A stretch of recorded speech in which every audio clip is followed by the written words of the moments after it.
February 10th, Palladium in Worcester. Rivera Promotions putting on New England's Future 12. Every fight I've been to from the Riveras that they put on, it's been phenomenal. They really brought boxing back in Worcester and the area. Support them. Come out. Show these guys. They work hard. And we have a bunch of studs right now, young studs coming up. You get it on. February 10th. If you feel so, I want to advertise and get some exposure for your business, contact Jose or AJ Rivera. Thanks, guys. All right, ladies and gentlemen, we're back here for part 2 of this with my man, author Mark Epstein. Tonight, we've gone over some Celtics history, man, that should never be forgotten. He's responsible for making that happen. So let's get into it about, I call him Mr. Foley. I have to call him Mr. Foley. It's a sign of respect. He'll always be Mr. Foley. What a good guy. Yeah, I felt the same way. I never called him anything but Coach Foley. I never called him the shot, which he lived by that's how I think people knew him as the shot more than they even did Jack. Yeah. And that was universal. And I referred to him my whole life as Coach. So I felt the same way. He was a fun guy. He was the highlight of every day when I was around him, for me. Unreal. He hunted snakes, a police officer, a teacher with a basketball career like that behind him. I mean, what an interesting dude if you didn't even know him, if you didn't meet him, you know? Yeah, and he was a tax assessor. He was the assessor for the town of Barry, on top of it all. It almost doesn't make sense. Well, that was the whole thing. Mike, when we first spoke, and you felt the way I did, you knew he left us with an unbelievable story to be told. Yeah. And that had nothing to do with the basketball end of it. Unreal. I posted that at least once a year, up until I knew that he passed. I knew, it's like, man, everyone's favorite teacher, because he taught life, It wasn't just, and he taught law. I mean, he did tell us how we're going to go to jail. But, yeah.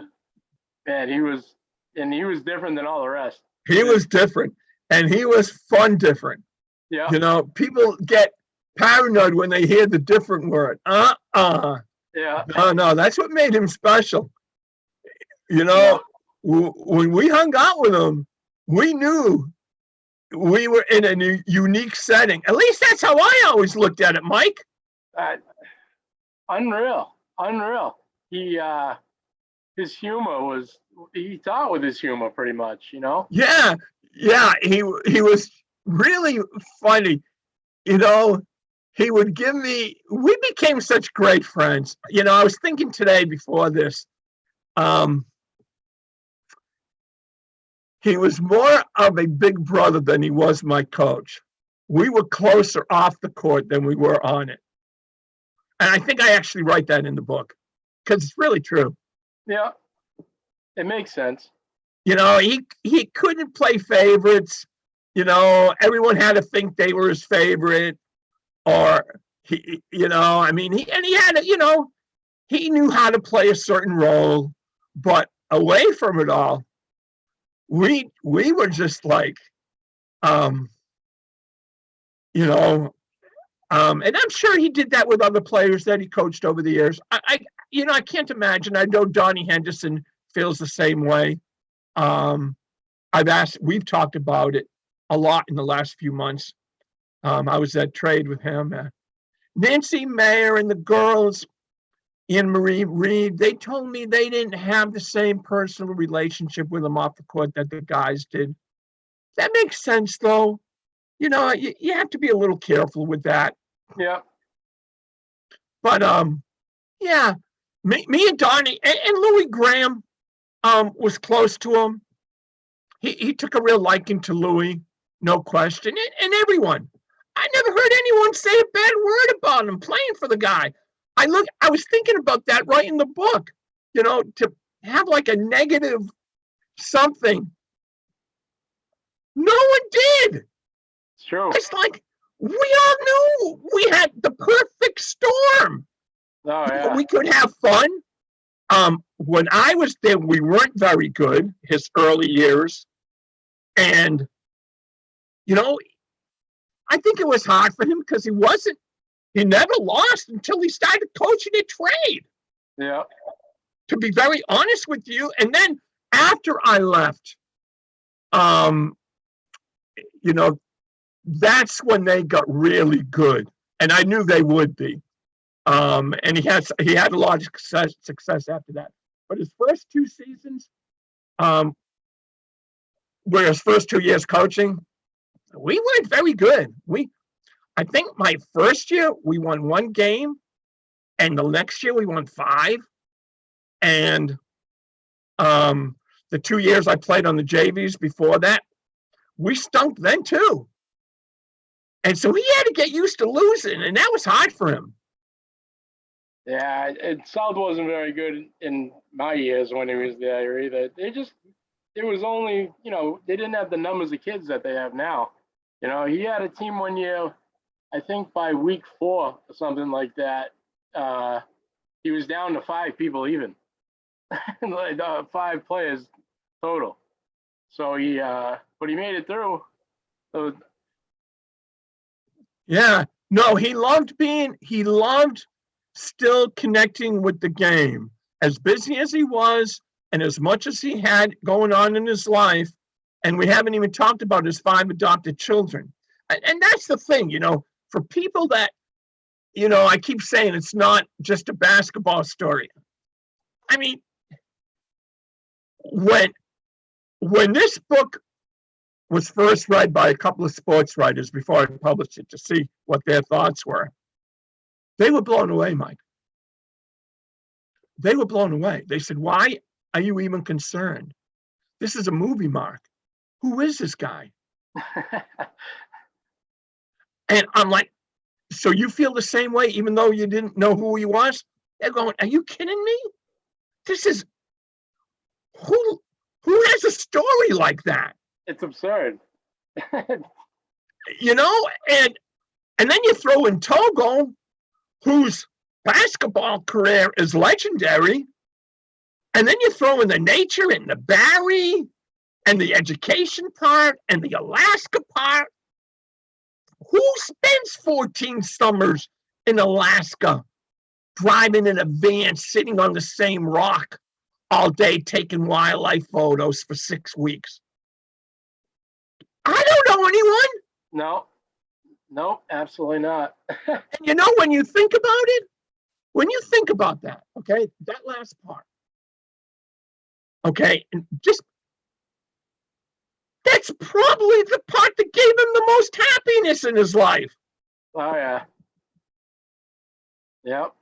He used to bring the pictures in and show us all his classes and everything. His drives home with Gail.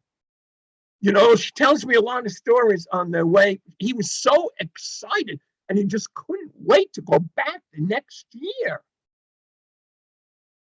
14 summers in a row. Driving to Alaska, the same little town that had like 12 people. Hyder, Alaska. I mean, I'm exaggerating, but there weren't more than 24, 25 in the whole town. Yeah. And they would wait for him. It was unbelievable. That is hilarious. Good old, I'll tell you. So now you got to speak with Togo before he passed. I know. Well, what do you think Jack would say today?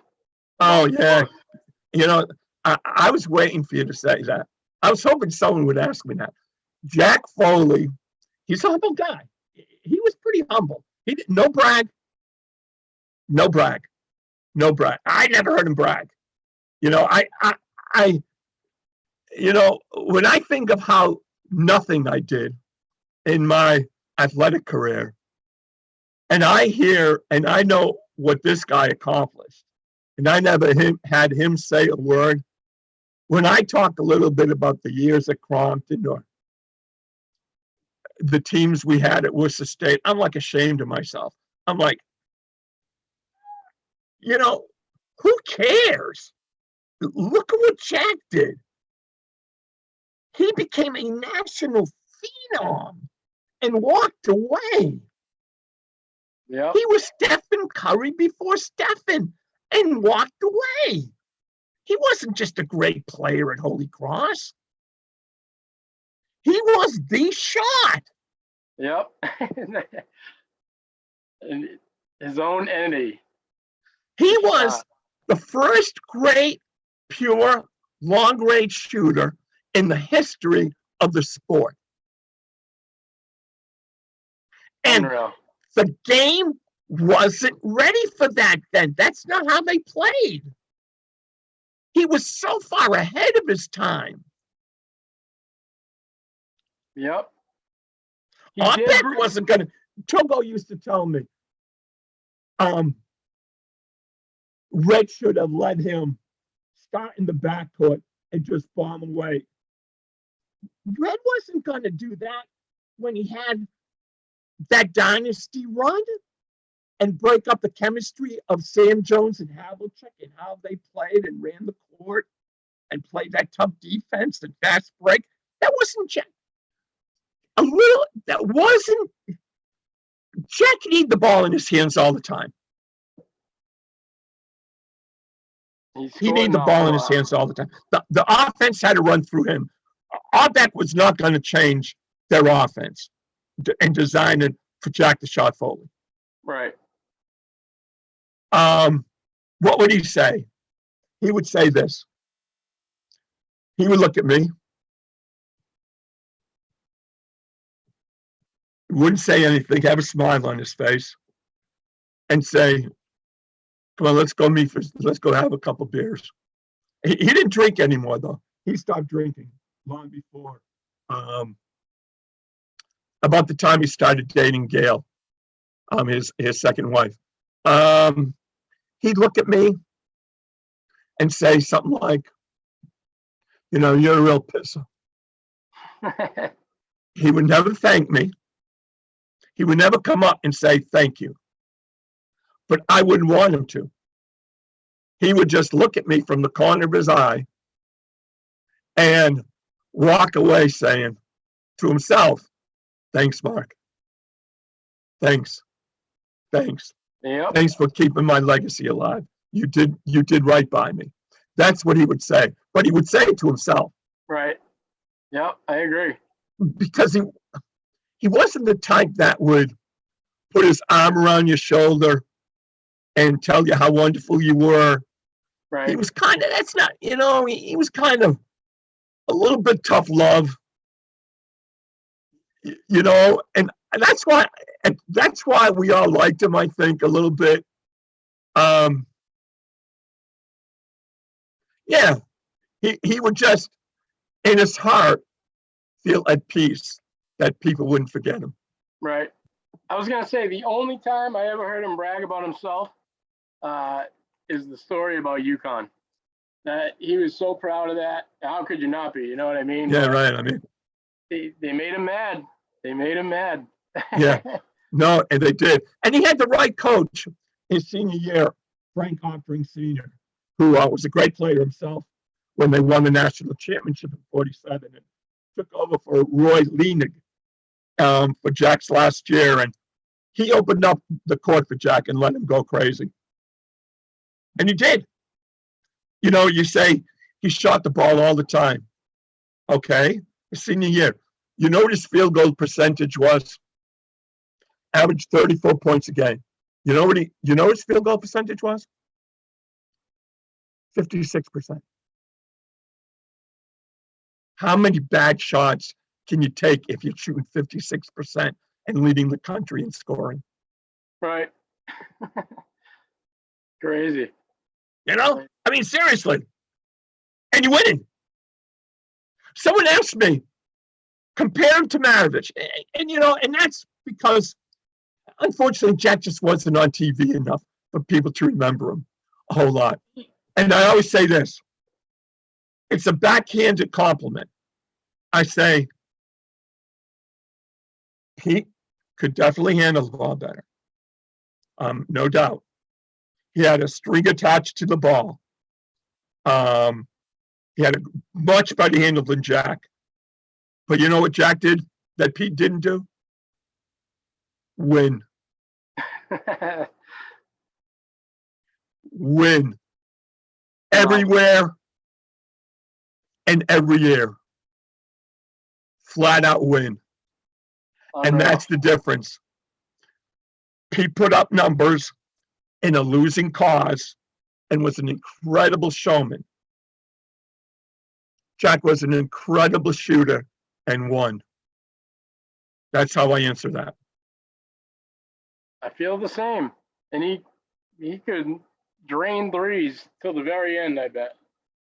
Like, unreal. You know, I can't tell you how many nights we'd stay in the gym together. Oh my God. Oh, I mean, that's all we did. I mean, that's, you know, he would tell his friends, yeah, all you have to do is talk basketball to Epstein and he'll stay all night with you and rebound for you. I mean, that's all I did, you know? So, you know, we just shot around all the time. And he talked to me, you know, and I was like a little kid, you know, I mean, I was a little kid. I was like a sponge. You know, I didn't want him to stop. I was upset when the night ended. You know, I wanted to hear more all the time from him. And, you know, it's funny. He was, you know, he had a shot that even Dr. Anthony Fauci, who I interviewed, brought it up. He had a shot that you really couldn't duplicate. So even though I was in the gym all the time, shooting and playing against him and doing all our one-on-ones, didn't mind, you know, you're never gonna, I mean, beat him. I mean, but just to have that experience, I look back on it. How cool was that? To lose every night to Jack the Shot Foley. I mean, I'll take that to my grave with me. But like Dr. Fauci said, you couldn't duplicate a shot. Even if I wanted to. It was so unique. It was, his arms were so high over his head, and he jumped like a pogo stick. So you couldn't really stop him. Unreal. Definitely the most unique shot I've ever seen, without a doubt. I mean, some great pictures of the shot are in the book. I mean, really cool. And you know, Togo was just an unbelievable player, unbelievable friend. You know, great dad. I did the last tape with him. I donated it to Holy Cross. Nick Smith and Charlie Spare are great, real supporters of the book. Really made great contributions to endorse it through Holy Cross. So, hey, I couldn't have asked for more. Love it, my man. So, when is the tour still going on? Yeah, the tour's never going to stop on this one. I love it. I just love it.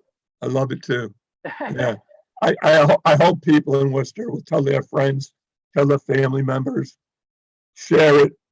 We've got 600 books out free. Read it. Like every place I went and handed the books out, I asked one favor: read it. Read it. You know, I don't care if you thank me. I don't care if you send me a thank you note. Just read it, man. Yeah. Learn your history. Yeah. It's an unbelievable history. Like Frankie Oftring and myself, we were talking the other day. We had the perfect world in Worcester.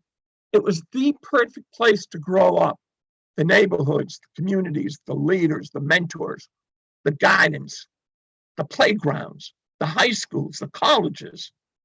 They're all brought back into this story. Awesome. Enjoy it. Cherish it. Take the walk down memory lane with all the high school rivalries and college rivalries I talk about. I love it. And I'll tell you, one of the first shows that I did was kind of on that same idea of bringing back, because basketball was pretty on fire in the 90s, late 90s, like a Holy Name team with Coach Eagle. He now coaches South women. And they could take a state title this year. They should have last year. I thought they didn't. I don't know what happened, but they went cold in a game, and you can't do that. I mean, not against the teams that are in there now, but that same idea. Keep the history alive. You can't let it fade. Like, I give you a lot of credit. I'm going to be honest with you. I really, really respect what you do, how hard you work. I know out of your own pocket to make something like this work, it takes an incredible amount of grind. I can relate to it. You got a big heart, and you're doing it for all the right reasons. I appreciate no that. ego. I haven't experienced that with you. You have to push. You got to be out in the community shaking hands. You do that. You got to network. You do that. Marketing.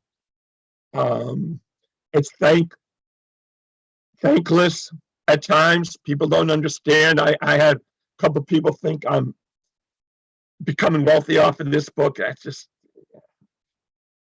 it doesn't Right. work that way. It just doesn't work that way. I get it.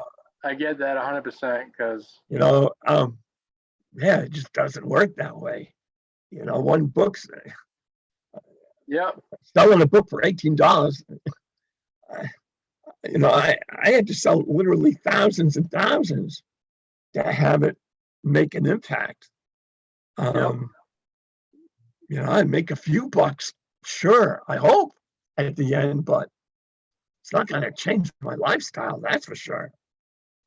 And I love writing, so I want to do another story someday, real soon.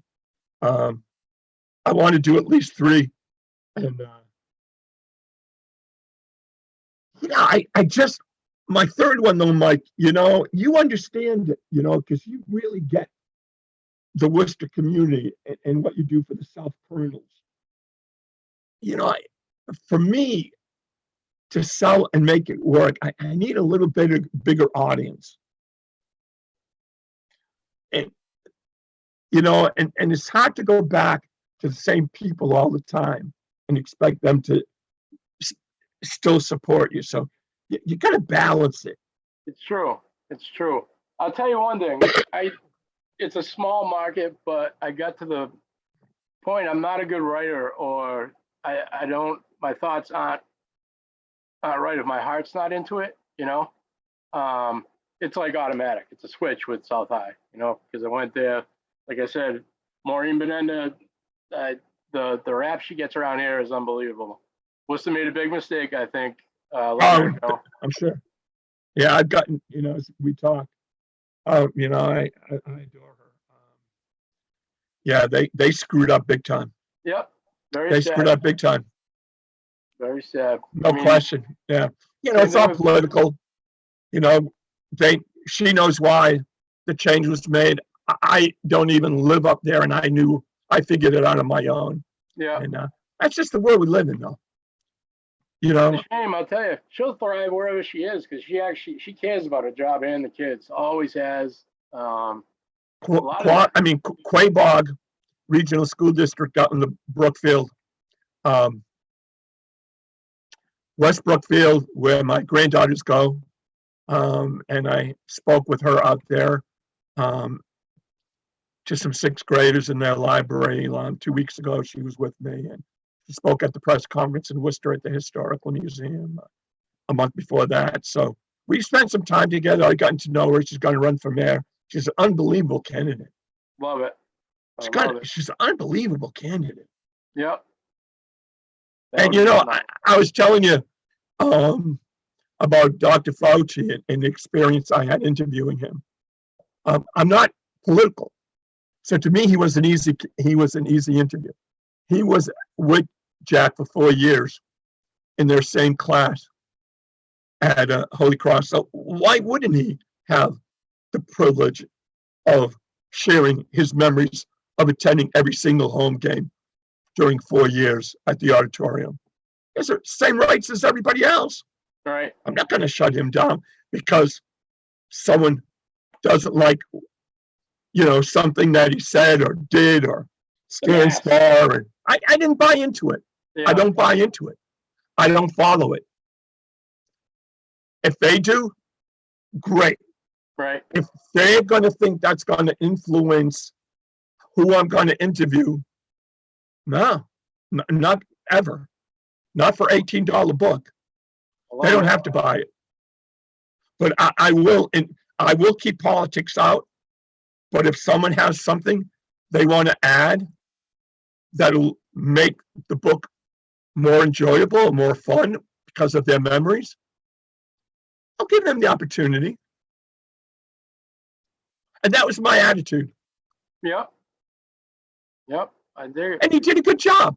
He really did a good job with the basketball side of his memories of the auditorium, especially, and of Worcester. I watched some of it. I know I watched some of it. It was on my phone, so it was kind of unsteady, but I'll definitely. Yeah, we never brought up anything. I mean, it was a break for him. I'm not smart enough to ask him about his policies. Right. I'm the same. Absolutely. I mean, who am I? Right.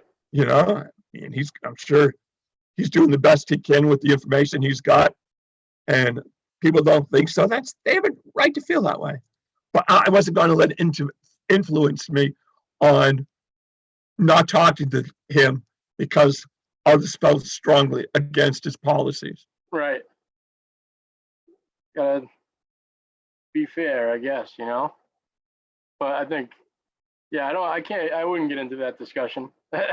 Yeah. No He was need great. for it. He was great. And he was very willing. Did you also talk to Bob Cousy at one point? Yeah. And Coos, yeah, I did. And Coach, he had done a lot of interviews about Foley over the years. He endorsed it 100%. He kept saying to me how worthy he was to have a story written on him over and over again in our conversation. And he said, whatever I find online, go ahead and use it. He's 93 and a half years old. He might have been tired that day and didn't want to have an interview. And I have a great respect for Coach Cousy. I wasn't going to question a gentleman who's given so much of himself to the game and may not have wanted to spend a lot of time on the phone that day. That was totally fine. I get that. Yep. Tom Sanders, Calhoun, Jeff Twist. We did a great job. Johnny Egan for Providence, George Blaney.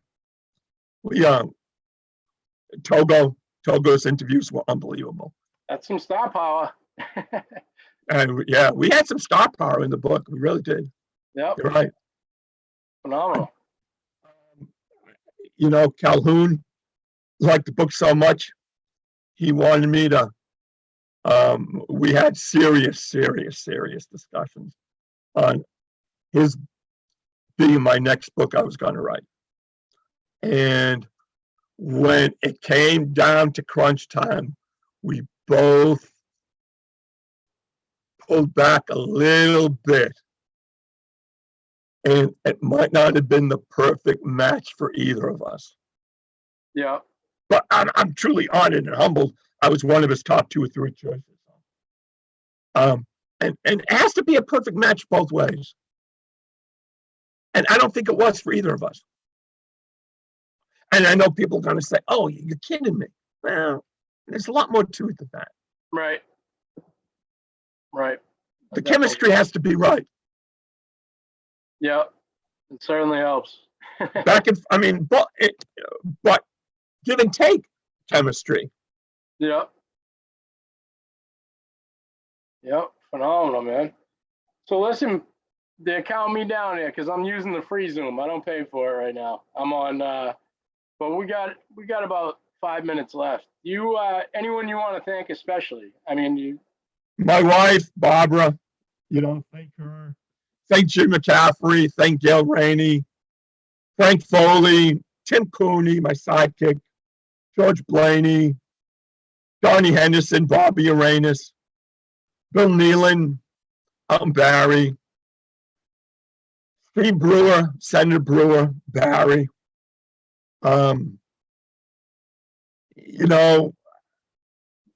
Billy Herrian out at UNH.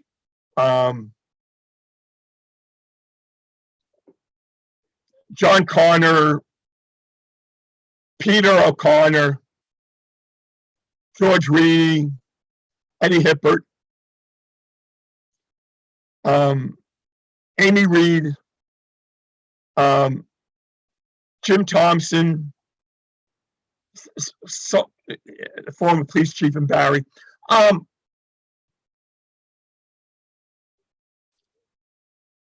Yeah, just the whole city of Worcester's city council, Christian King and Sean, help me with his last name, the city councilor, Sean Rose. Sean Rose, great guy. Mo Bergman, Sonny Price,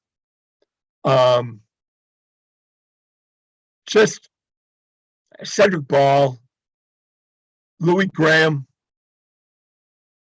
I said Bobby Arenas. The students that he had that I interviewed,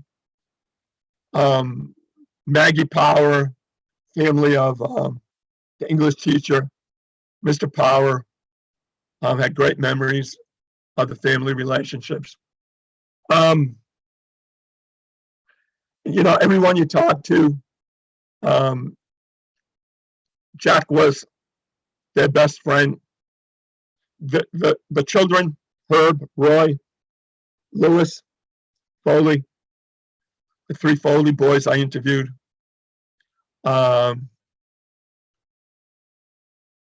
Dennis Fleming. How could I forget Dennis? Sorry, Dennis. Yeah,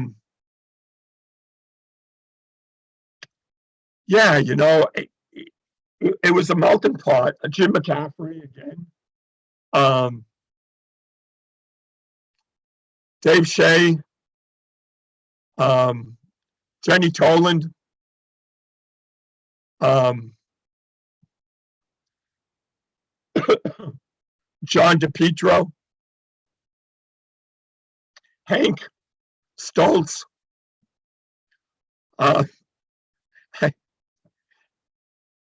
Patrick Sargent. Hey, I tell you,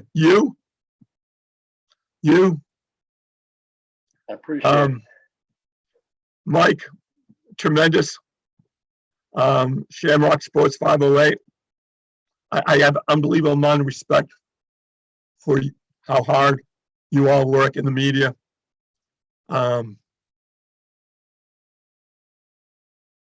Alex, headmaster, can't pronounce his last name, out in St. John's High School. What a great guy. What a great guy. One of my favorite people I met in this journey. Unbelievable guy. Alex, I can't pronounce his, I have a hard time with his last name. Sorry, Alex. He knows that though.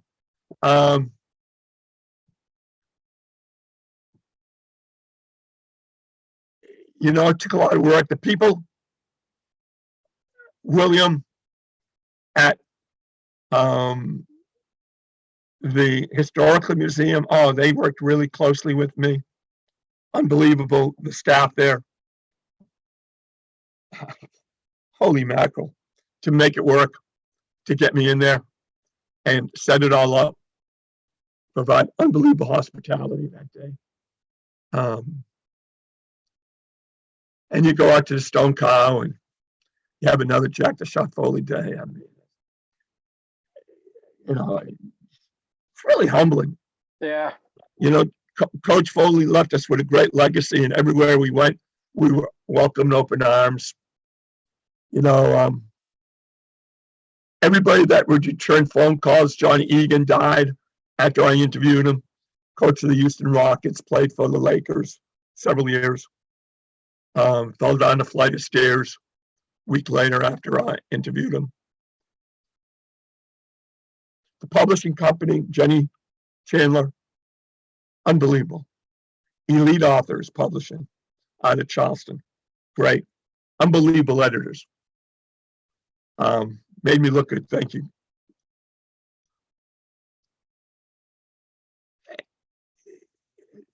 You know, you have a bestseller. You don't do it by yourself. It's an unbelievable team. A captain of my team might have been Tim Cooney. You know, I sent him a thank you note yesterday, a bunch of them. And my first 3 words with him was, we did it. We did it. We did it. Anyone can write a book. Not everyone is going to have it rated #1 in their category. It's true. Very true. We did it. Jack did it. Togo did it. Yep. They left us with incredible memories. Absolutely. D. Rowe did it. Marty O'Malley from North did it. Don LeManager from Trade did it. Andy Lasker did it. All those folks. Buster Sherry did it. Chet Chasen. Bobby Curran. Mr. Perry. Ron Perry. Ronnie Jr. What a era of basketball that Central Mass had. But it wasn't just the sport. It was how we lived our lives. They led us to live a good, clean, wholesome lifestyle that we were fortunate to experience. I agree. Marvin Safford did it. Dwayne McClain did it. Cedric Ball did it. It was all of us coming together and wanting to celebrate how we lived in a community that is still very special to us. Absolutely, man. Absolutely. That's what I want to leave this tonight, because this might be the last one I do. And if I can leave that feeling of thank you to everyone, and knowing in my heart that I contributed to something special, that I'm hoping people will give a chance to read it and learn a little bit that they might have forgotten or didn't know outside of the world of just basketball. And it's available at the bookstores of Holy Cross, Worcester State University, Tide Pool Bookstore, Tadnick Books Seller, Westboro, and Amazon, of course. I got a couple of book signings this month, and down here in South Carolina, and it's gotten some publicity down here too. So thank you all. And of course, Jeff Twist with the Celtics. His endorsement was huge. Awesome, man. Awesome. Mark, we got about 30 seconds left. I want to thank you for coming through tonight.